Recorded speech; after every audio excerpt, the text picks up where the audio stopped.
3, hit it!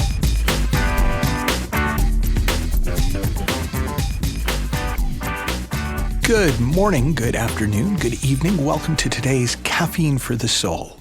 And if you're new to these podcasts and you want to learn more about what's behind them, please check out our free basic course at michaelneill.org/basic course. And today I want to talk about loving your life. And I was moved to talk about it because I realized not that long ago that loving my life was something that I both strove to do and was terribly afraid of doing. And I found that sufficiently anachronous, sufficiently confusing that I was just curious. And I started looking like, why would I think that, why would I be scared of loving my life? And I realized that in my mind, loving my life was dangerous. And it was dangerous because if I loved my life, I would get smug, I would get complacent, I would get arrogant, I would become a sort of an objectionable person.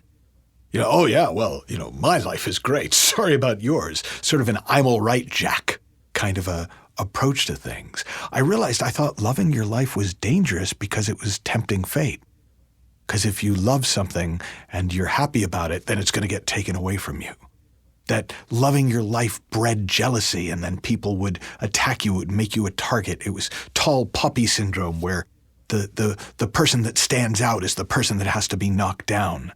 In more prosaic terms here in Southern California, it would make you subject to the Porsche tax, which is the idea that if somebody shows up and sees a Porsche in your driveway, they add about $1,000 to the bill for whatever it is that they do.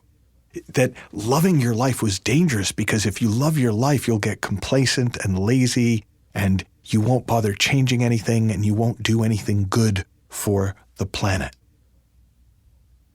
Now, I had all those thoughts, but at some level, they didn't feel real even though they felt incredibly familiar.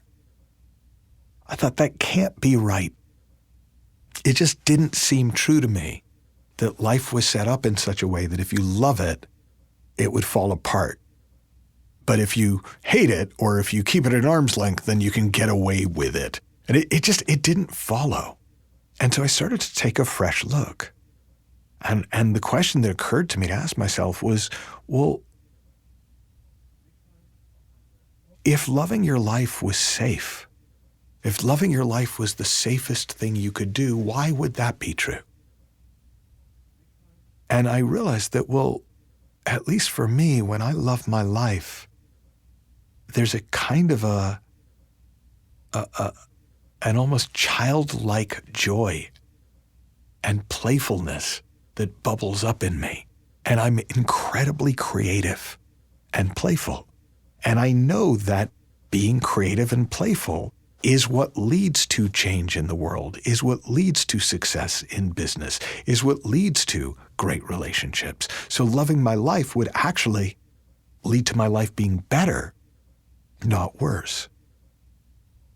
If I knew, and just as a thought experiment, if I knew that loving my life was the safest thing that I could do, why would that be? Well, it would be because when I love my life, I'm really present with it. When I love my things, I'm really present with my things. I instinctively care for them because I'm connected to them. There's an energy between me and my stuff, and between me and my people, and between me and my work that strengthens connection, that makes relationships more stable instead of less, that fosters our mutual well-being with others instead of triggering insecurity and jealousy in others. And I could see, well, that's true too.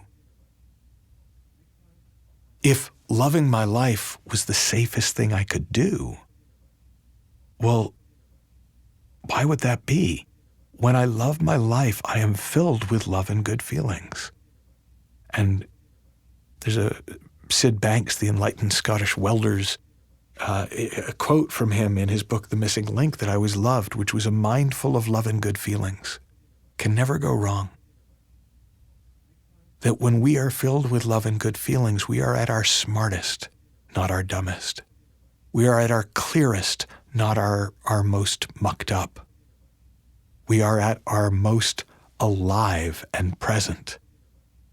And so we're going to do the absolute best that can be done when we let ourselves love our life. Now, all of those are incredibly practical reasons to love your life. But maybe the best reason that I found once I realized that it wasn't dangerous, I had just thought it was dangerous to love my life and love the things in my life and love the people in my life.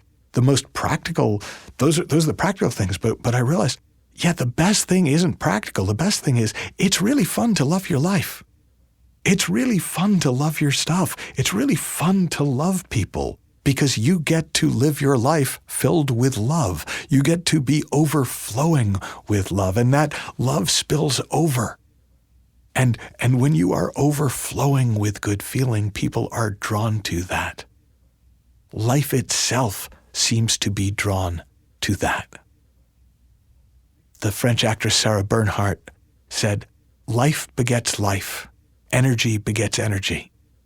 It is by spending oneself that one becomes rich." And when we are filled to overflowing with love of life, with appreciation, with joy, with gratitude, but not like gratitude because you're supposed to be grateful, gratitude because it's so freaking awesome, then that in and of itself makes everything better, even if nothing changes. And because of the overflow, it's actually inevitable that things will continue to change and grow for the better. Have fun, learn heaps, happy exploring, love your life, and I'll talk with you soon.